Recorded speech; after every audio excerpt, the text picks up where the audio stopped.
on, we've got part 2 of our Empower You session on how to look after your own car. So we're going to show you now how to check your oil levels. So Daniel, tell me why it's important to check your oil levels.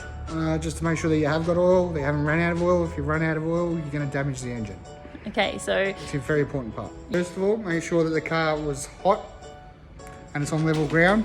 Turn it off, let it sit for about 5 minutes. First of all, we're going to use the dipstick, which is just here. If we notice, Abby, it is yellow. And if we look under the bonnet, we notice that things that we need to check all have yellow type of markings.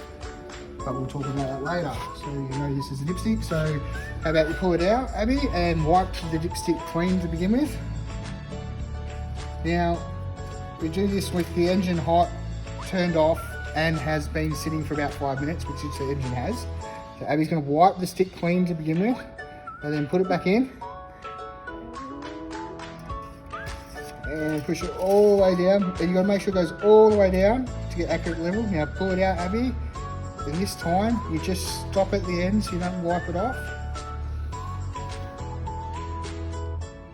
And then we'll hold it over here. And we'll have a look for the markings. And as you can see, we've got an arrow here. And we're just below the arrow. So that's a good indication. The arrow is 100% full, but just under is good and where we want to be. Okay, thank you, Daniel. So, back in, Abby. Excellent. Put it back together, Abby. And is there anything that we need to know in regards to oil? So Daniel, what happens if you run out of oil? Run out of oil, hopefully a red light will flash on your dash and tell you that you are low on oil before it gets to the end. But in any case, you will damage the engine. Okay, so what if your oil is overfull? Overfull, depending how full's overfull, if it's above that line, it's not too bad. If we go too overfull, we can cause too much engine blow-by and do some damage to the engine. Okay, and what should we do, or what should everybody do if their engine is low on oil? Low on oil, hopefully on top of the oil cap that's here. This one here says see owner's manual, so you would check the oil specifications and just put whatever it says, like if it has a 030, 1540 oil weight, just top it up with the oil that it says for the weight recommendation.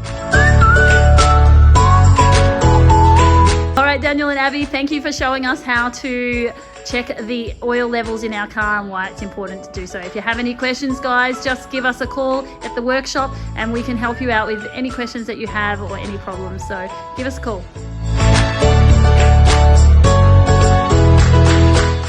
Hi, this is Lee. I'm just bringing a handy tip to you in regards to your fuel cap. So sometimes when I go to the petrol station, I have no idea which side my petrol flap is on.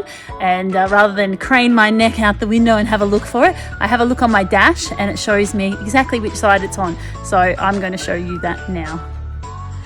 Okay, so we've pulled up to the petrol station and I'm wondering which side of my car is my fuel flap, and so rather than put my head out the window and have a look, I'm going to have a look at my dash. So look at the fuel, where your fuel levels are, and you'll see the little Bowser symbol there.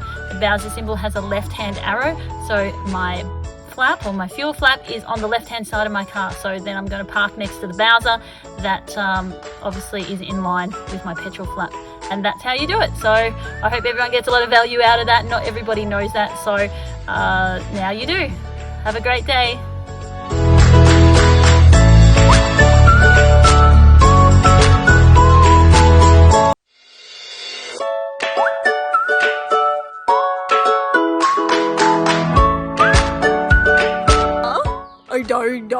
Odometer. Yeah. Odometer.